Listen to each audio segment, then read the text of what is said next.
Muy buenas, voy a explicar el concepto de despilfarro dentro del entorno de Lean Manufacturing. Despilfarro es todo aquello que no añade valor añadido para el cliente, todo aquello por lo que no está dispuesto a pagar. En cualquier actividad o operación, normalmente el 80% de las operaciones o del tiempo empleado es desperdicio, muda, mientras que un 20% sí que aporta valor añadido para el cliente final. Vamos a verlo con un ejemplo. Imaginar que tenemos un coche, un monovolumen, que está en 3/4 de su vida útil aproximadamente, y recorremos unos 200 kilómetros a la semana. Pues la primera medida de ahorro que podemos hacer es hacer un listado de desplazamientos, es decir, ir anotando los kilómetros de cada viaje, si nos da valor añadido o no, los kilómetros, el gasto de combustible o el gasto en euros y el motivo del viaje. Al cabo de cada semana o de cada mes vamos analizando qué desplazamientos son superfluos y podemos eliminar y cuáles no. Aparte, debemos de clasificar los viajes según si podemos sustituirlos por nuevas tecnologías, es decir, en vez de hacer ese viaje podemos enviar un SMS, hacer una llamada, una videoconferencia, un envío de email, etc. Otra medida es, en vez de usar el coche, usar un modo de transporte alternativo, si es inevitable nuestra presencia física en ese lugar, es decir, ir en bus, en barco, en tren, en bici. Es cierto que hay un coste de un billete, pero claro, dejamos nuestro coche aparcado también. Otra medida, también sin coste, es compartir el coche. Nosotros, si solamente viajamos una persona en el coche, el uso, el aprovechamiento es un 20%. Si llevamos a otra persona, es un 40%. Eso es lo que se busca. O si no, nosotros ir con alguien. Aparte, empezaríamos ya con medidas ahora con algo de coste. Es decir, podemos hacer un curso de conducción eficiente, podemos hacer una puesta a punto del coche, un mejor mantenimiento, ver si el coche consume combustible en demasía, vigilar la presión de los neumáticos, cambiar las llantas por otras de mayor eficiencia energética, etc. Y por último, plantearnos el sustituir el vehículo que tenemos por otro medio de locomoción, como pudiera ser una moto, comprar un coche híbrido, deshacernos del vehículo y viajar en taxi. Tenemos que tener en cuenta que según un estudio que se ha hecho recientemente, el coste anual de un vehículo son de 7.500 euros. Entonces, imaginaros que gastáramos al año 2.000 o 3.000 euros en taxis. Con respecto a 7.500, aún hay un gran margen. Hay 3 tipos de despilfarros. El primero es el muda, inutilidad, es decir, es como si viajáramos con los camiones así por la calle. Normalmente esto no lo vemos, pero ¿qué pasa? Que aparentemente los camiones van cargados en su totalidad, pero llevan de valor añadido 1 tonelada y las 24 restantes es despilfarro. Es como si llevara material radiactivo y el apantallamiento fuera 24 toneladas. Muri, penosidad. Si cualquier persona trabaja así, lo más probable es que acabe teniendo un accidente laboral, acabe cogiendo una baja por depresión o nos acabe pidiendo las vacaciones. Si es una máquina, lo más probable es que trabaje fuera de punto, que tenga un consumo energético mayor de lo deseado o que las piezas no cumplan con la calidad requerida por el cliente.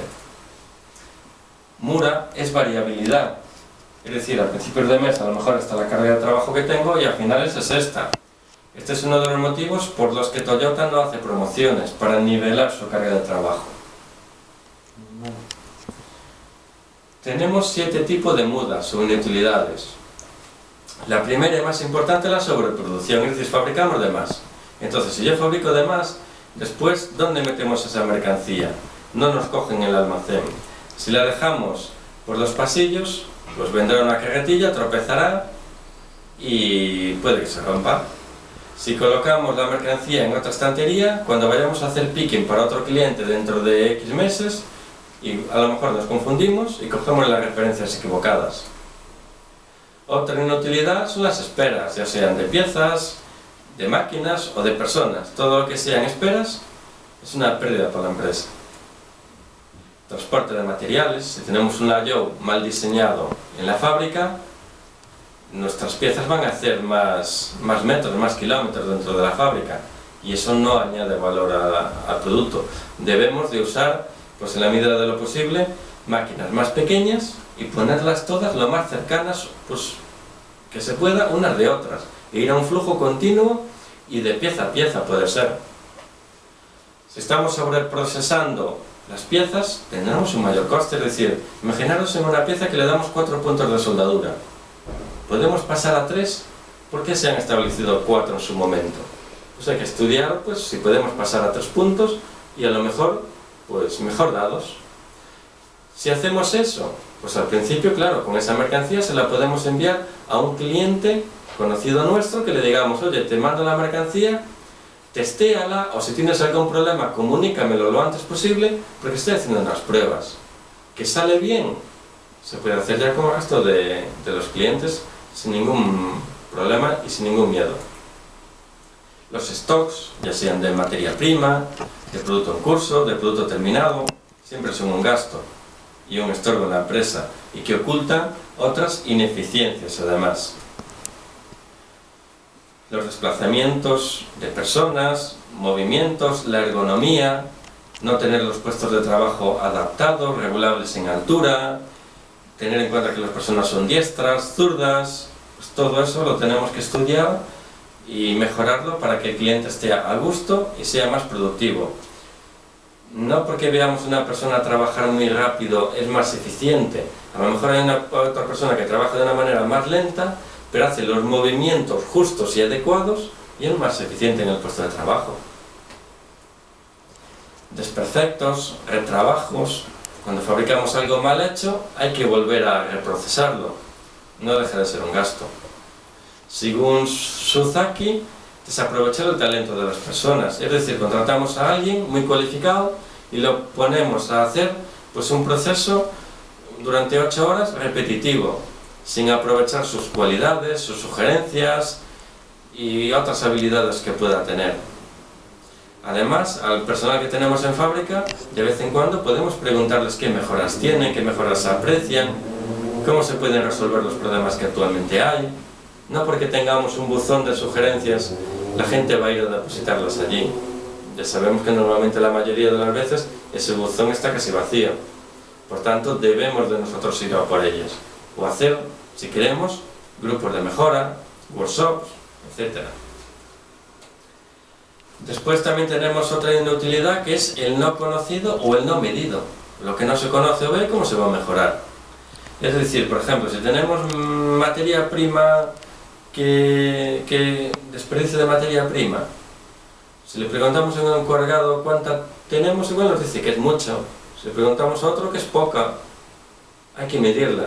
Es decir, ¿cuánto es? ¿Un 8%? Pues vale, para el año que viene vamos a poner el objetivo del 5, y para el siguiente el 4, y así sucesivamente. El objetivo del Lean, por tanto, es hacer las operaciones con valor añadido y eliminar y reducir todas las demás. Hacer las cosas bien, siempre y a la primera a poder ser. Y además debemos recordar que siempre hay una mejor manera de hacer las cosas. Por último, recordaros que el cambio, ya sea en Lean o en cualquier otra faceta, siempre empieza por uno mismo. Os recuerdo el email leanfacil@gmail.com por si tenéis algún comentario, sugerencia o duda. Muchas gracias.